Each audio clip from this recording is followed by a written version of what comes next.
The Samsung Galaxy S22 Plus.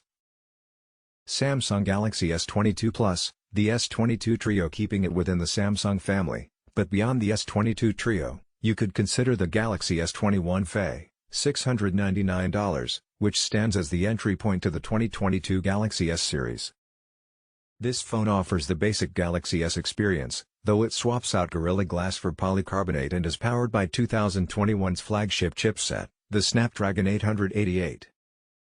It packs the same Android 12 and One UI 4 software combination, but can't compare when it comes to the camera. While the Galaxy S21 FE is certainly affordable, premium phone seekers will be better off sticking to the Galaxy S22 Plus, or at the very least the regular Galaxy S22.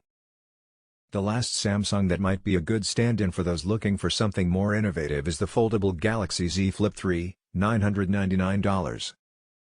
It's about the same size as the S22 Plus when opened and still carries that premium aura thanks to its flexible screen, customizable colors, and easily pocketable form factor. The Z Flip 3 doesn't have the greatest battery life, however, and the cameras are just average. Samsung S21 Plus, the smidgen images. Samsung updated the shape of the phone, though just a smidgen. It hammered out the side edges so they are a bit flatter and less rounded than the S21 Plus. Samsung also reduced the curved shape of the rear panel where it joins the frame. These elements give the phone a slightly blockier, and, more iPhone-like, appearance than last year's model. It's an attractive, premium design that radiates quality. If there's one design element that Samsung didn't change much, it's the camera module. The device carries over the contour-cut shape of the S21 Plus module, though it loses the attractive two-tone shading on all the colorways except those that are exclusive to Samsung's online store. I like the simplicity and uniformity of the contour-cut camera module, but it does lead the phone to wobble a bit when used on a flat surface. Video. The night mode photo is less noisy. High-res 50-megapixel shot with the night effect off, left, versus on, right. The night mode photo is less noisy. The rates change in the phones. For the refresh rate, the phone can be set to a static 60 Hz, which doesn't change at all, or a maximum of 120 Hz, which does range up and down to balance power consumption with a smooth scrolling experience. How far up and down does the rate change? The display itself can handle rates as low as 48 Hz, while the application processor can send data to the display at rates as low as 10 Hz. Despite the screen's 48 Hz limitation, Samsung says the combination of the screen and processor working together helps reduce power draw. The S22 Ultra's screen, by way of comparison, can drop to rates as low as 10 Hz. It is easy to see the difference between 60 Hz and 120 Hz when scrolling, but the difference doesn't dramatically impact most other activities on the phone. UI 4.1 behaves just fine on the S22 Plus. One UI 4.1 behaves just fine on the S22 Plus. As we noted in our performance analysis, the phone runs its overall system software and apps flawlessly. That said, One UI 4.1 can become a maze when you're trying to find and adjust specific settings. Further, Samsung pre-installed a fair number of apps that some buyers may not find useful.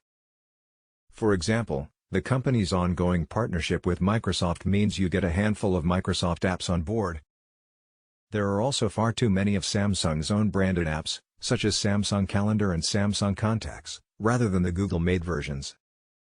Many of these apps can be deleted, though not all of them can.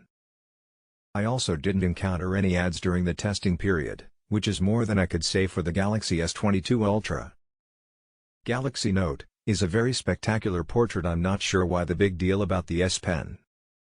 I've been using a Galaxy Note since they have been available.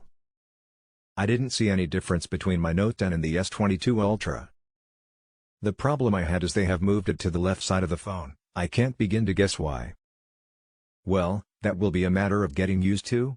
Yes, I did get one. It came, at first glance, and it looked great. It was all scratched. That didn't make me happy.